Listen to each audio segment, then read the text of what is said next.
अरिहन्ताय ॐ नमो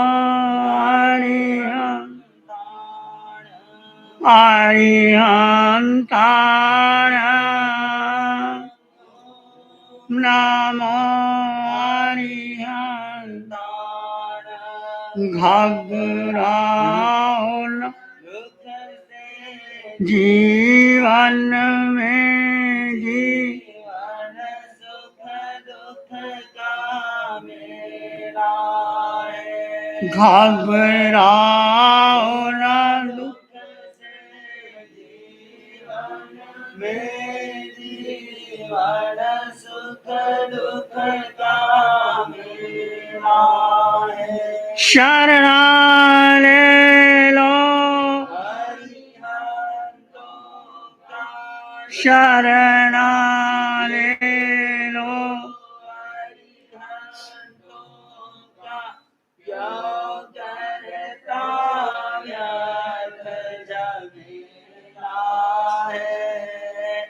ये प्रभु सिमरन की लीला है अरिहंता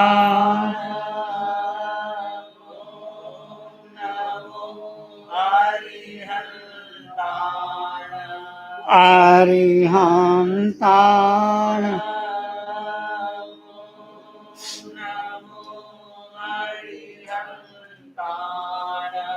नमो नमो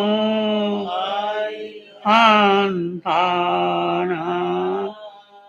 नमो नमो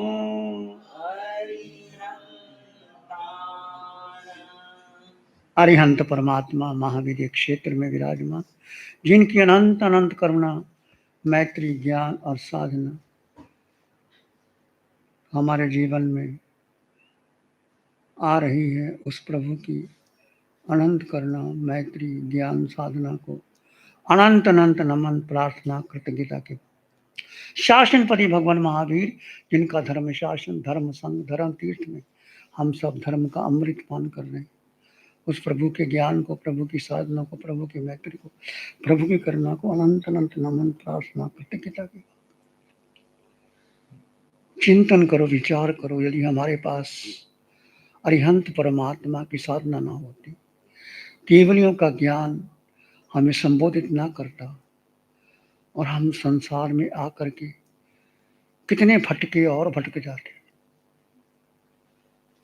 हम सभी ये 84 लाख जीव योनियों में अनंत बार प्रभु कहते अनंत बार जन्म और मरण कर लिया पर आत्मा वही है आत्मा शुद्ध है संपन्न है परिपूर्ण है त्रिकाल सत्य है अटल सत्य है परम सत्य है शाश्वत सत्य है इस देह में जो आत्मा है वो सत्य है पर हमें विश्वास ही नहीं होता हम इसको महत्व ही नहीं देते इस पंचम काल में हम कितना अपने व्यक्तित्व का पोषण करते हैं चाहे साधु हो साध्वी हो श्रावक हो श्राविका आपकी बात भी आज आप किसको अच्छा साधु मानते हो जो साधु अच्छा प्रवचनकार है अच्छा बातें करता है बहुत भीड़ उसके पास आती है बहुत श्रावक उसके पास है आप क्या कहते हैं ये साधु बहुत बढ़िया साधु बुद्धिमान साधु है और जिसके पास धन है पद है प्रतिष्ठा है श्रावक के पास गृहस्थ के पास कोठी है बंगला है गाड़ी है चाहे वो धर्म करता है कि नहीं करता और आप उसको महत्व देते बोलो है कि नहीं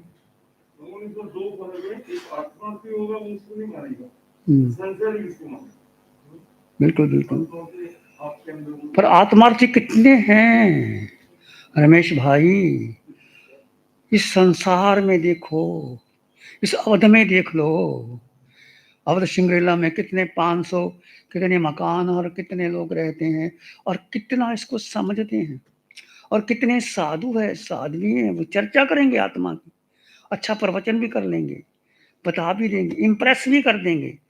क्या लच्छेदार प्रवचन, क्या बढ़िया प्रवचन, क्या खाक। भगवान महावीर के पास 1,62,000 श्रावक और गोशालक के पास 11 लाख श्रावक। किसका बोलबाला था? महावीर के समय में। महावीर तीर्थंकर थे और गोशाला वो शिष्य था, और कितना चमत्कार में लोगों को प्रभावित करता था और सिद्ध कर रहा था तीर्थंकर तो मैं हूं, ये तो है ही नहीं। और उससे ही विद्या सीखी और उस पर ही पलट कर दिया, और प्रभु मार फिर शांत रहे।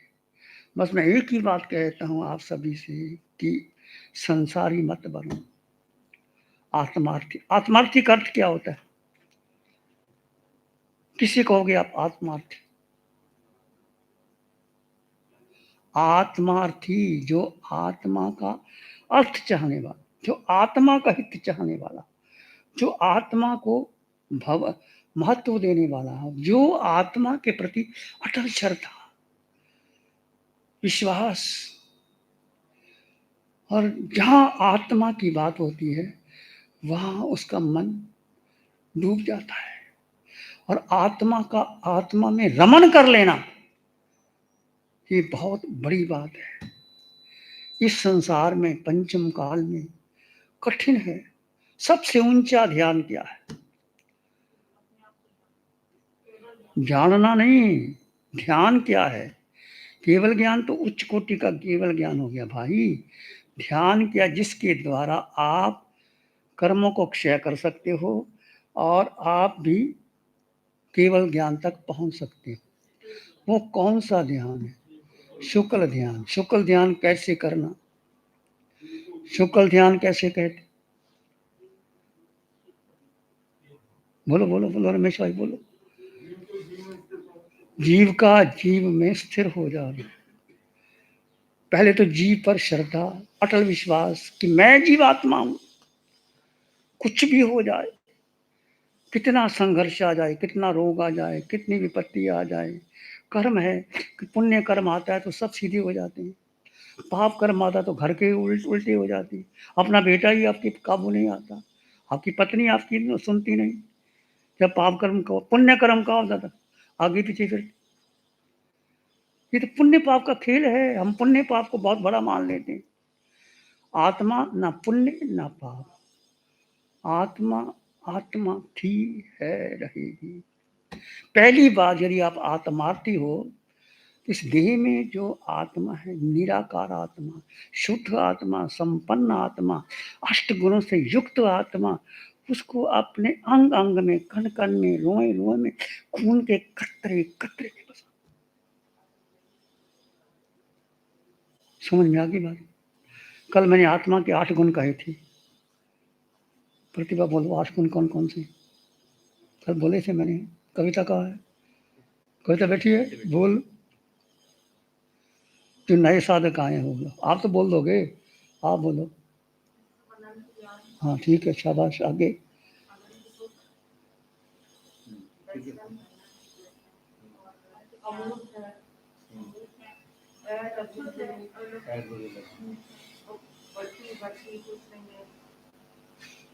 सीक्वेंस लो, सीक्वेंस लो, एक धारा से चलो।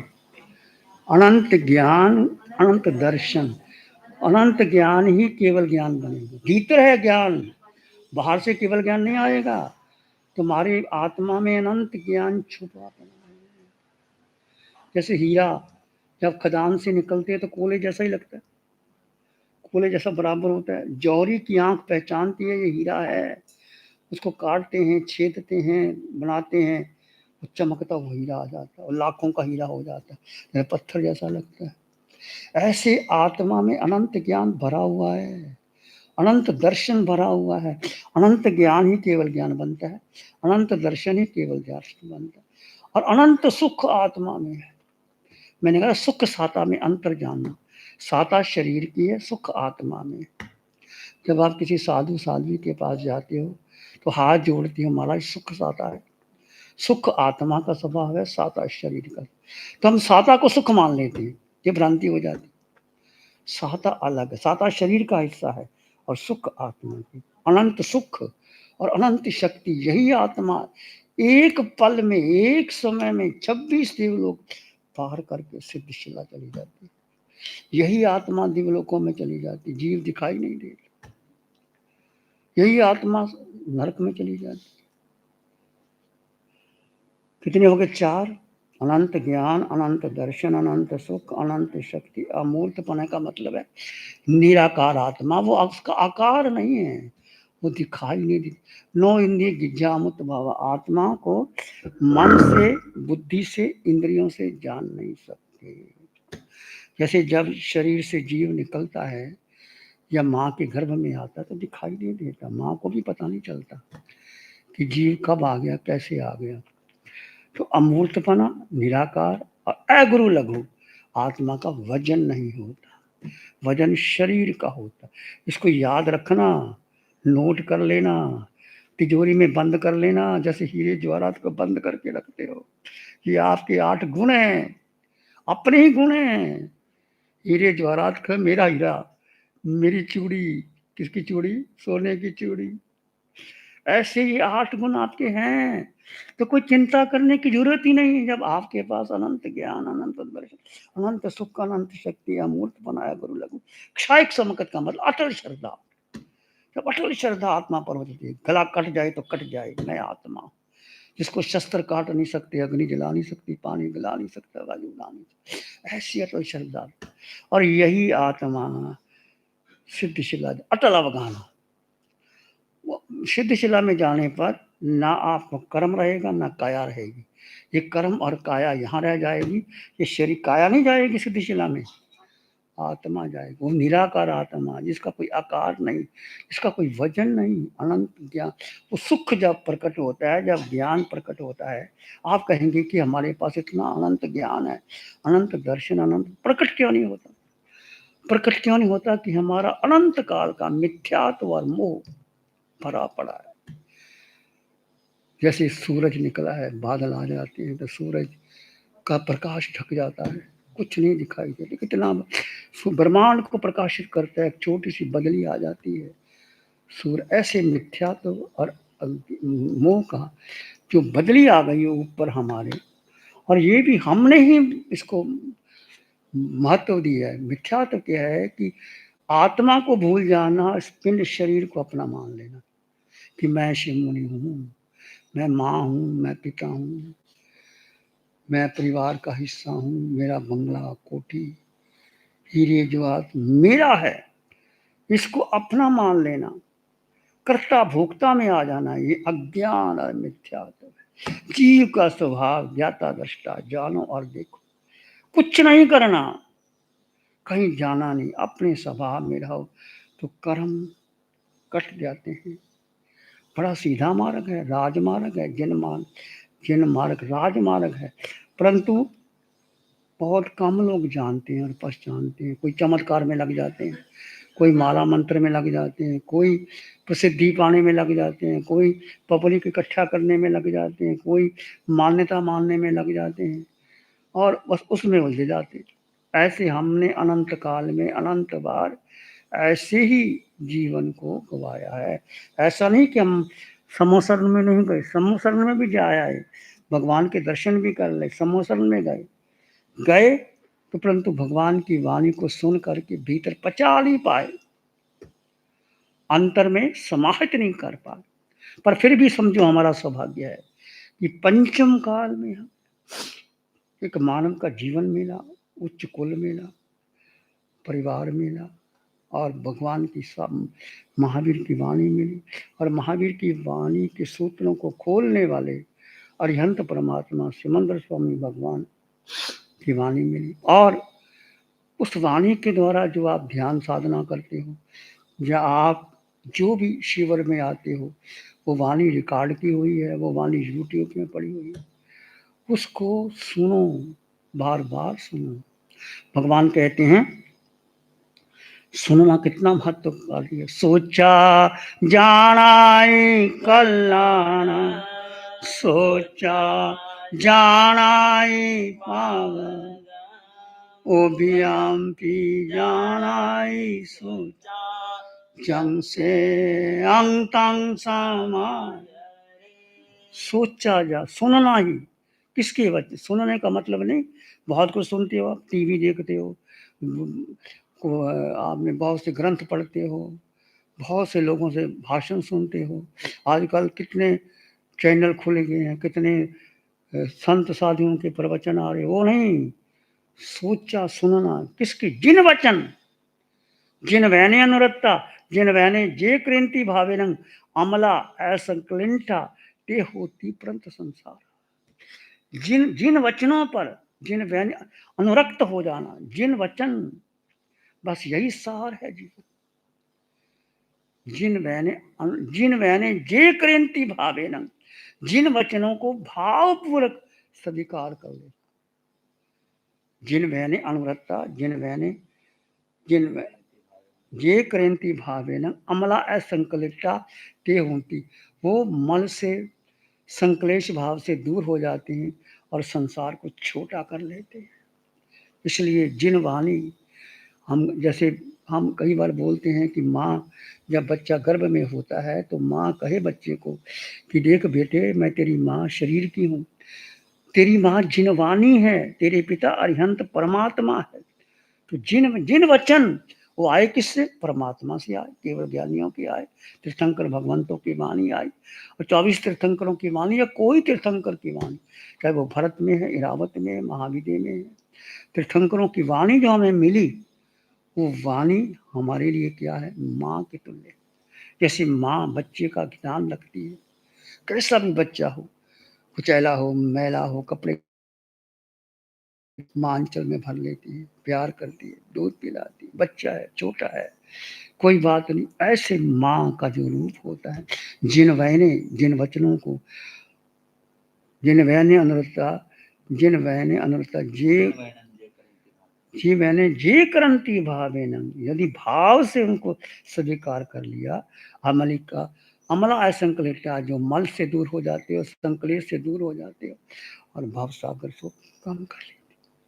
इसलिए जब जब आप स्थानक में आओ, मुनियों के पास आओ, तो प्रभु की वाणी सुनो। जैसे अंतकरण सूत्र चतुर्मास में चलता है, और उत्तराध्ययन सूत्र है, अंतकरण सूत्र है, और भी बहुत सी भगवान की वाणी, उसको सुनो, उसको समझो और जीवन में उतारो।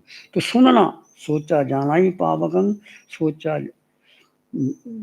या कल्याणं, सुन करके ही मनुष्य जानता है कि पुण्य क्या है, पाप क्या है, शुभ क्या है, अशुभ क्या है, सत्य क्या, असत्य क्या है, सार क्या, निरर्थक क्या है। दोनों को जान करके प्रभु कहते हैं जंग से अंग तंग समा जा रही, आपको जो अच्छा लगे स्वीकार कर लो। भगवान कभी भी इम्पोज नहीं करते, किसी बात को आदेश नहीं देते। भगवान की वाणी सुनो कभी भी। ये जो वाणी है, जो आपके विचार है, जो आपके संस्कार है, जो आपकी धारणा है, जो आपकी सांसें हैं, जैसा उचित लगे वैसे स्वीकार करो। तो जब जान लिया कि सत्य का मार्ग ये है, असत्य का ये है, पुण्य का ये है, पाप का ये है, संसार का मार्ग ये है, आत्मा का मार्ग या मोक्ष का मार्ग ये है, फिर जैसा आपको अच्छा लगे स्वीकार करो। फिर हमें क्या करना है, हमें वही मार्ग अपनाना है जो तीर्थंकर भगवंतों ने अपनाया, जो मोक्ष में चले गए, जो अरिहंत सिद्ध बुद्ध और मुक्त हो गए, और हमें भी अरिहंत सिद्ध बुद्ध और मुक्त होना है। तो होना है कि नहीं, किसके लिए, गहन प्यास, पीरा, जब बहुत प्यास लगती है, फिर कहीं से पानी दिखाई देता है तो आप ढूंढ लेते। गांव में जाओ जहाँ पानी नहीं मिलता, 2-2 3-3 किलोमीटर दूर बहने जाती हैं, एक घड़ा नीचे, एक ऊपर, एक इधर पर जा कर के पानी लाती हैं, प्यास बुझाती हैं। पानी की कितनी कीमत, आप तो घर में आए, टूटी खोली, पानी आ गया। पानी की बहुत बड़ी कीमत। जैसे भूखे को भोजन और रोगी को दवा। जब डॉक्टर देखता है कि ये दवा ऐसे ले लो तो रोग ठीक हो जाता है। तो हमारा जो कर्म रोग ठीक करने के लिए कौन है, डॉक्टर तो मिल जाएंगे, शरीर का रोग ठीक कर देंगे। यदि आपका कर्म पुण्य का आया तो दवा लग जाती है। कहते हैं ना कई बार राख की क्या कहते हैं, चुटकी भी लग जाती है। और कई बार आपका पुण्य उदय नहीं होता तो बड़ी से बड़ी दवाई भी काम नहीं आती। तो ये शरीर के रोग तो मुड़ गए हैं, हमें कर्म रोग मिटाने हैं। कर्म रोग जो लोग उसमें पाठ आता है ना, वो लास्ट में आरोग्य वो ही लाभ हम समाही वर मुत्तमा। आरोग्य, आरोग्य किसका? जो कर्म से जो रोग लगा है उससे मैं आरोग्य हो जाऊं। आरोग्य बोधि का लाभ मुझे, आरोग्य बोधि लाभ हम समाही वर मुत्तमंग दिंतु, मुझे उत्तम समाधि की प्राप्त हो। समाधि का मतलब समाधान हो गया, समाधि का चित्त में समाधान हो गया।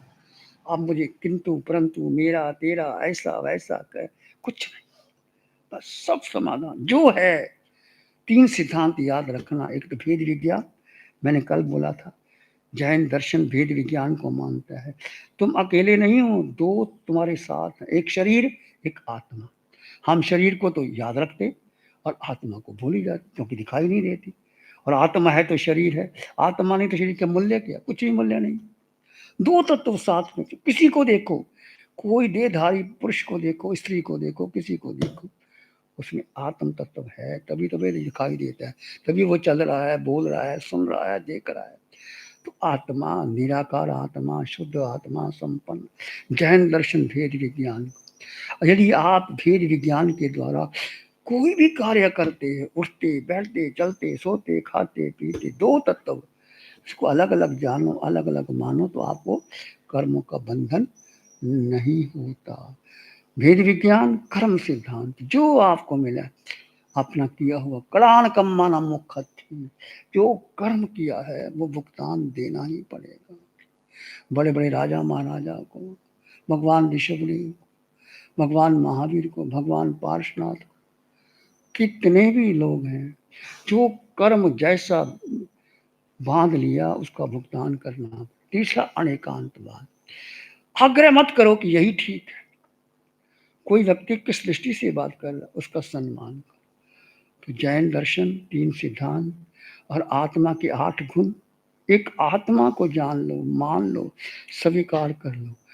तो हम क्यों बार बार भगवान कहते हैं, हम कह रहे हैं आपको, क्योंकि अनादिकाल का मिथ्या तो भूल जाओगे।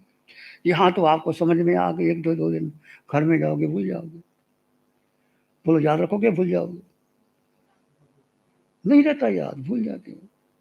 घर के इतने झंझट। कहते थे ना, कहते आए थे हरि भजन को, ओटन लगे कपास। हरि भजन के लिए आए थे, ओटन लगे कपास। कपास का मतलब फिर चार दीवारी में वही कपड़ा रोटी कपड़ा मकान में लग गए। संसार ऐसे चला जाता है। इसको मत, ये मेरा, ये तेरा, ये परिवार, कुछ नहीं। बस सबको टाइम पास करते रहो, परिवार में रहो, पर किसी को अपना मत मानना। अपने का मतलब शरीर से अपना है।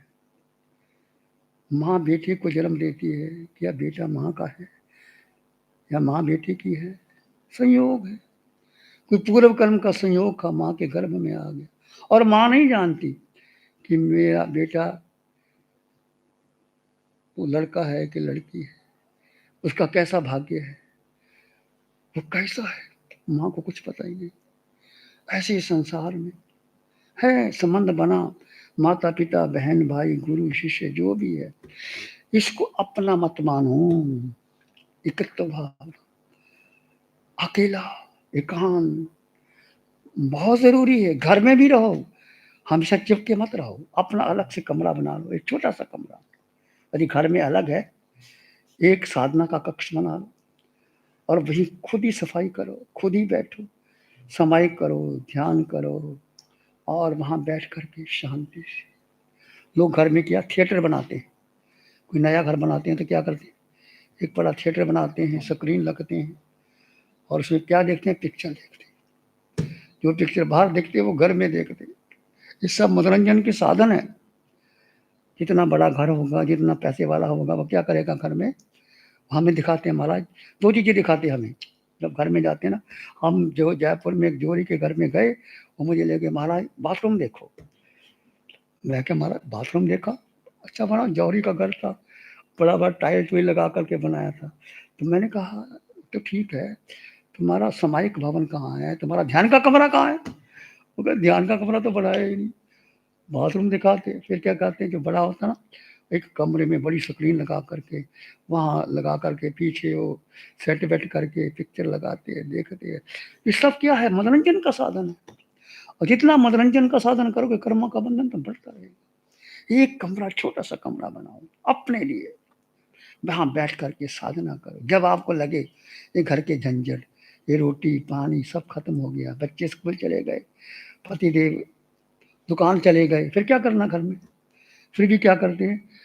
सहेली को बुला लेंगे, बातचीत करेंगी, गपशप करेंगी, तुम्हारे घर में क्या, उसके घर में क्या कपड़ा कहाँ से लाए, ये साड़ी कहाँ से लाए, ये ड्रेस कहाँ से लाए, ये सोने की चूड़ी कहाँ से लाए, ऐसी फालतू बातें करते हैं।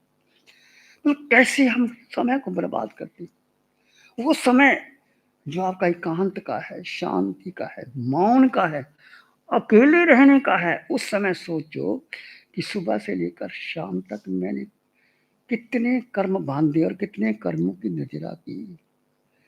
पता लग जाएगा यदि आपने क्रिया प्रतिक्रिया की, मेरा तेरा उसका तेरा, तो कर्म बंध गए। यदि आप अपने जीव अपने स्वभाव में रहा तो क्या?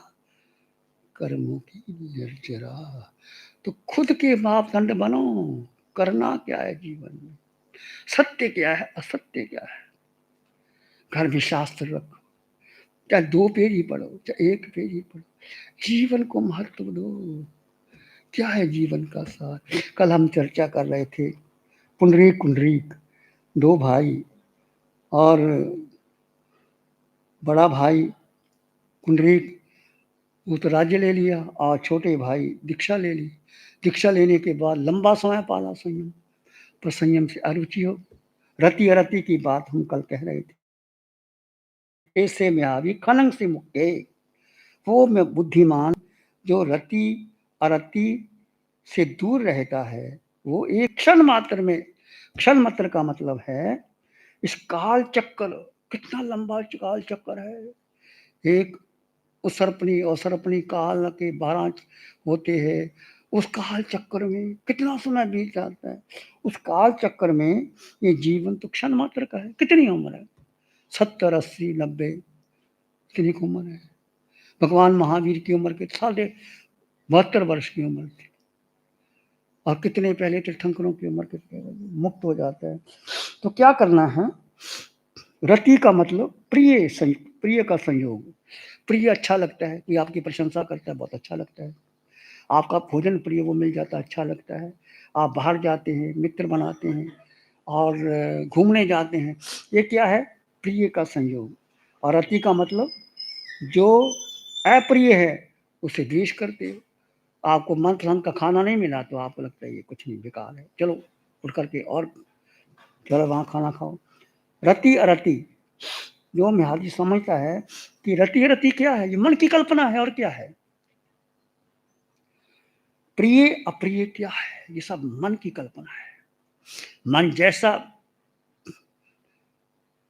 चाहो वैसा हो जाता है। ये सब मन घुमाता है हमें, मन ही चक्कर लेके जाता है। मन कहता है उठो, क्या करते हो, ध्यान में बैठे हो, मन नहीं लगता, उठ जाओ। अरे भाई, मन नहीं लगता तो मन पर ही विचार तुमने डाले। मन को कोई बैठ, अब तो क्यों मुझे घुमा रहा है, मैं आत्मा अनंत सुख वाला संपन्न वाला। आप मन की सुनो नहीं, बुद्धि की, इंद्रियों की सुनना ही नहीं। मन बुद्धि इंद्रियों के पार जाकर के जब आप गहरे जाते हो तब साधना शुरुआत। इसलिए समय लगता है, आसानी से ध्यान नहीं होता। ध्यान 11वां तप है, जीव को जीव में स्थित करना। बैठो 5 मिनट में बैठो, मन कहाँ घूम जाता है, कहाँ घूम जाता है। कितने क्षण, कितने पल जीव जीव में रहता है। जो जीव में स्थित हो गए वो आपके अपने, नहीं स्थित हुए तो कर्मों का बंधन है।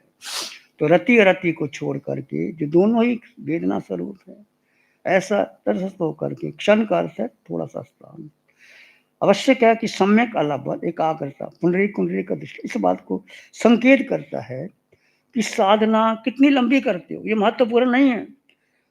क्या साधना थोड़ी देर के लिए करते हो, परंतु बहुत निष्ठा के साथ, श्रद्धा के साथ, संपन्नता के साथ, परिपूर्णता के साथ साधना करते। आप ध्यान में बैठ के 3 घंटे बैठे रहे, आपने कहा 3 घंटे ध्यान कर लिया, ध्यान क्या कर लिया, मन कहाँ घुमाई जा रहा है, निद्रा आ रही है, आलस आ रहा है, बैठे हो, आंखें बंद करके, ऐसा नहीं।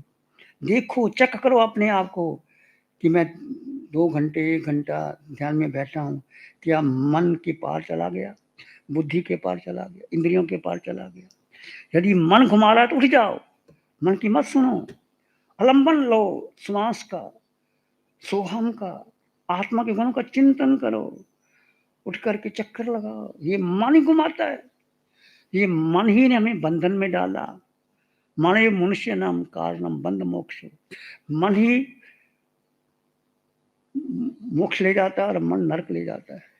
इसलिए मन की मत सुनना। और हमने जो कल देखा था आपने दृष्टांत कुंडली कुंडली, और किसने बहुत संयम पाला, वो अपने भाई के पास आता है, समझाता है उसको, पर भाई ने कहा देखो भाई तुम संयम ग्रहण कर लिया, आप क्या करना? नहीं, कहते मेरा तो रुचि नहीं है संयम, अब मैं तो आपका राज्य भोगना चाहता हूँ। देखो फिर भी बड़े भाई ने सोचा कि अब ये राज भोग कर भोगना चाहता है तो क्या होगा, कहाँ राजा का मालिक और कहाँ वो सन्यासी आकर के। समझाया, नहीं माना। अच्छा भाई तू राज ले ले, मैं ही साधु बन जाता हूँ। वो साधु बन गया और वो राज्य ले लिया। अब राज्य का जब जब राज्य बन का आसक्ति, लालसा खाने की, राशि भोजन, वो पचे ही ना उसको, भोजन अंदर जाए ही ना, बीमार हो गया, रोग हो गया, और थोड़े ही दिन में। और उधर दूसरे भाई ने जो सन्यासी बना था और वो राशि भोजन खाता था और उसको वैसा भोजन नहीं मिला, और वो ने समता से सहन किया, समता से। और दोनों भाई शरीर छोड़ देते हैं, और वो भाई क्या करता है, वो 26 देवलोक में चला गया और 7वीं नरक में गया। 3-4 दिन में का संयम पाला हो, 3-4 दिन का उन्होंने भोग भोगे होंगे और 3-4 दिन का संयम होगा, और वो इतने उत्कृष्ट भाव से कि संयम मुझे मिला है, ये रोग तो शरीर को आते हैं, आत्मा पर कुछ नहीं होता, इतनी समता से सहन किया। और वो सर्वासिद्ध भगवान जो 26वां देव 33 सागरोपम, और उसने भोग भोग करके 7वीं नरक में गया। तो कहने का अर्थ कि महत्वपूर्ण साधना कितने लंबे समय तक करते हो, कितने लंबे समय तक आप पालन करते हो। यदि आप दृढ़ता से पालन करते हो तो आप शीघ्र मोक्ष चले जाते हो, कर्म काट सकते हो। यदि नहीं पालन करते तो बंधन बांधते हो। इसलिए निष्ठा के साथ, सरलता के साथ दीक्षार्थी जिसको धर्म साधना में आगे बढ़ना है, उसमें देखना होगा सम्यक आलंबन में उसकी स्थिरता है, योग्यता अनुसार धर्म रत्न देना, तत्व ज्ञान। यदि कोई दीक्षा लेना चाहता है उसको तत्व ज्ञान और योग्यता अनुसार, और उसको सम्यक आलंबन में स्थिरता से वो आगे बढ़ जाता है। तो ये अध्ययन हमें ये कहता है कि आप इस जीवन में, क्षण भंगुर है जीवन, आपने जीवन को आगे बढ़ाना है तो महत्व किसको देना, किसको देना? आत्मा को। शरीर नाशवान है, विनाशी। जैसे ही आपका जन्म होता है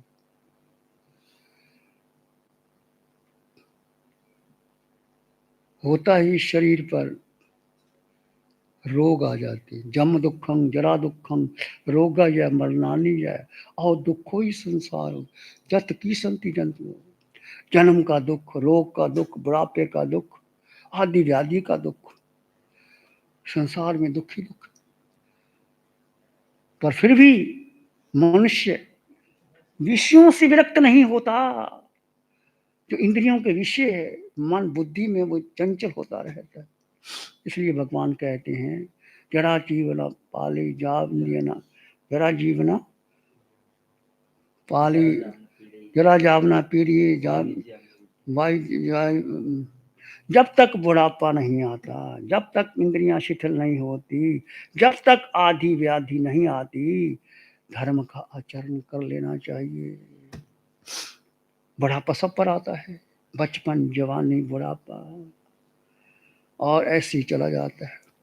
सुबह को बचपन हंसते देखा, सुबह को बचपन हंसते देखा, फिर दोपहर जवान, फिर दोपहर जवान, सांझ बुढ़ापा ढलते देखा,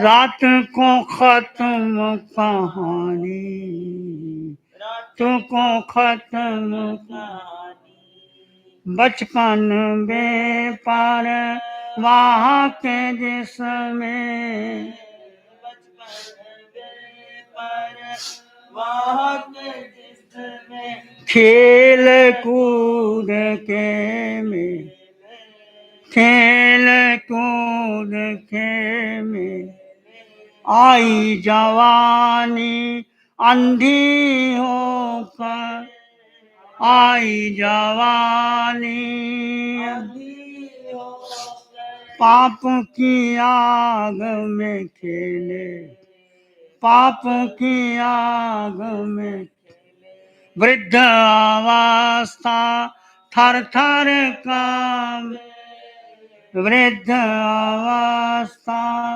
थर थर कांपे, आई याद पुरानी, आई याद पुरानी, सुबह को बचपन हंसते देखा, सुबह को बचपन हंसते देखा, झूठे जग के बंधन झूठे, झूठे जग के बंधन झूठे, झूठा जीवन सपना, झूठा जीवन सपना, तू किसका बनता फिरता, तू किसका बनता फिरता है, कौन है तेरा, कौन है तेरा अपना, यहाँ किसी ने सदा नहीं रहना, सदा नहीं रहना, दुनिया नी, दुनिया नी,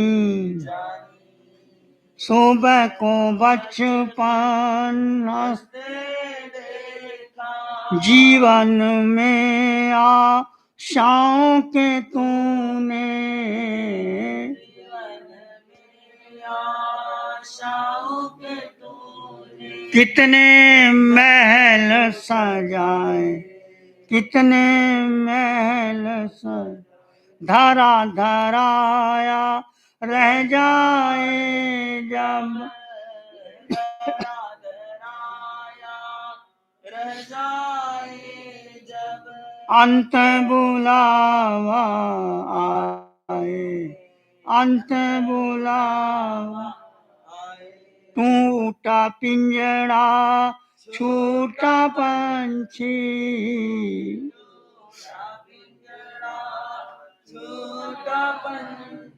हो गई खत्म कहानी, सुबह को बचपन हंसते देखा, सुबह को बचपन हंसते देखा, उलझा जीवन जीता रहा तू, उलझा जीवन जीता रहा तू, कभी हार न मानी, कभी हार न मानी, राम न सिमरा काम न विसरा,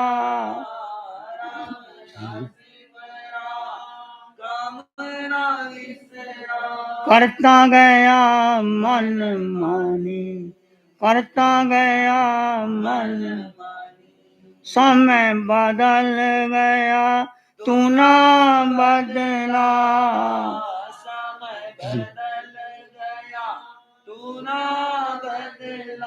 हो गई भारी, हो गई भारी, सुबह को बचपन हंसते देखा, सुबह को बचपन हंसते देखा, फिर दोपहर जवान, सांझ बुढ़ापा ढलते देखा,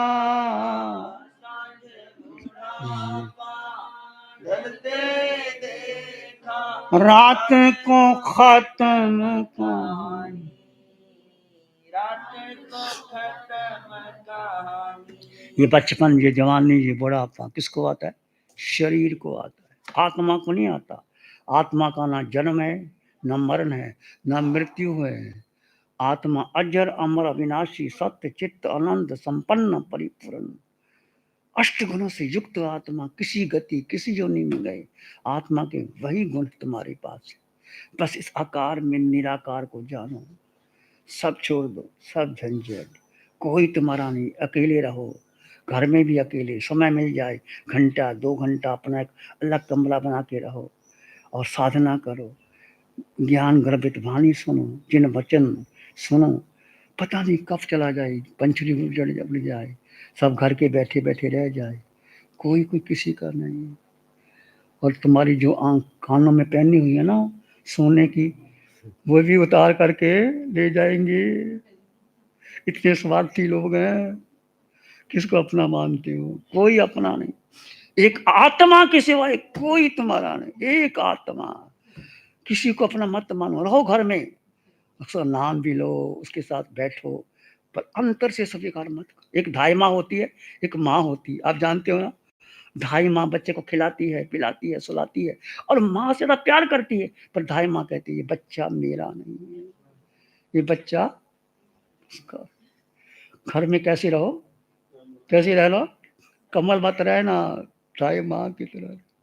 ये परिवार मेरा नहीं है, अनंत परिवार बनाए नहीं, कौन माँ, कौन पिता, कौन पत्नी, कुछ नहीं, झूठा संसार, उलझा जीवन जीता रहा तू, कभी हार ना मानी, राम ना सिमरा, काम ना बिसरा, हो गई खत्म कहानी। बस एक ही बात हम कहते हैं, अमर बड़े अनुरोध से जो हमें प्रभु की कृपा से मिला, आपको भी मिला, हमें भी मिला, सबको मिला। तुम्हारा अनंत पुण्य है कि तुम पंचम काल में तुम्हें प्रभु की वाणी मिल गई, साधना मिल गई, और वो साधना इतनी इजी हो गई कि बैठे बैठे, घर बैठे ही डाउनलोड करो और सुनो, लेटे लेटे सुनो, बैठे बैठे सुनो, निद्रा नहीं आती, योग निद्रा लगा लो, कुछ तो करो, कुछ तो करो। यदि आप मुंह में नहीं डालोगे तो भोजन अंदर कैसे जाएगा?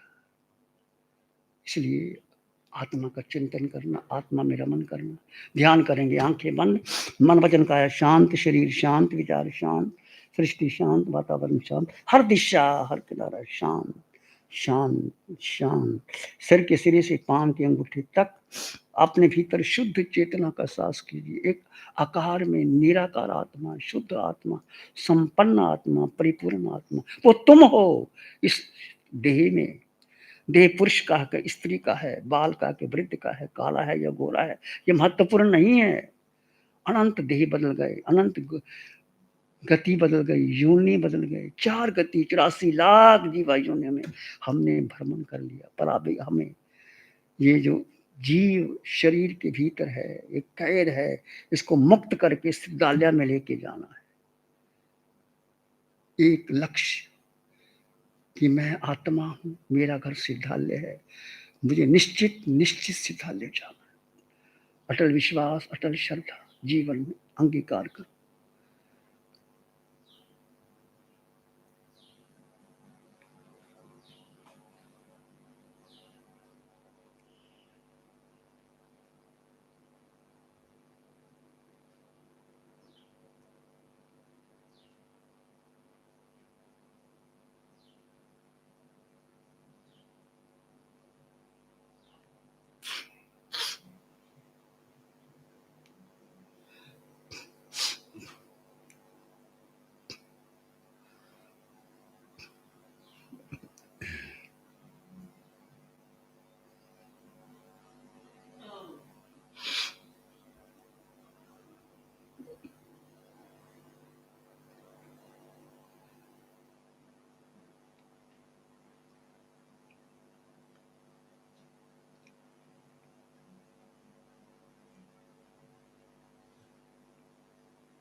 अपने भीतर मंगल का भाव लाएं, प्राणी मात्र के लिए मंगल की कामना की। चित्त हमारा शुद्ध हो, सतगुण से भर जाए। चित्त हमारा शुद्ध हो, सद्गुण से भर जाए। सेवा करुणा प्यार ही मन मानस लहराए। सेवा करुणा प्यार ही मन मानस लहराए। सबका भला हो, सबका मंगल हो, सबका शुभ हो। इसी में एक लंबा गहरा श्वास लें। अरिहंत परमात्मा के चरणों में अनंत कृतज्ञता ज्ञापित करें। एक और लंबा गहरा श्वास। अरिहंत परमात्मा के चरणों में नमन और वंदन। दोनों हाथों आंखों पर ले जाएं। हल्का सा स्पर्श, धीरे से आंखें खोल सकते हैं। नमो अरिहंतानंद, नमो सिद्धानंद, नमो आयर्यानंद, नमो उवज्झायानंद, नमो लोय सत्सानंद। धम्मो मंगल मुखिठम अहिंसा संयमो तवो देवावित्तं नमं संति जस धम्मे श्यामम। श्री चत्तारी मंगलम, अरहंता मंगलम, सिद्धा मंगलम, साहु मंगलम, केवली पनत्तो धम्मो मंगलम। चत्तारी लोगोत्तमा, अरहंता लोगोत्तमा, सिद्धा लोगोत्तमा, साहु लोगोत्तमा, केवली पनत्तो धम्मो लोगोत्तमा। चत्तारी शरणं पवज्जामि, अरहन्ते शरणं पवज्जामि, सिद्धे शरणं पवज्जामि, साहु शरणं पवज्जामि, केवली पनत्तं धम्मं शरणं पवज्जामि। चार शरण दुख हरण जगत में, और ना शरणा कोई होगा। जो भव्य प्राणी करे आराधन, उसका अजर अमर पद होगा। उसका सदा ही मंगल हो।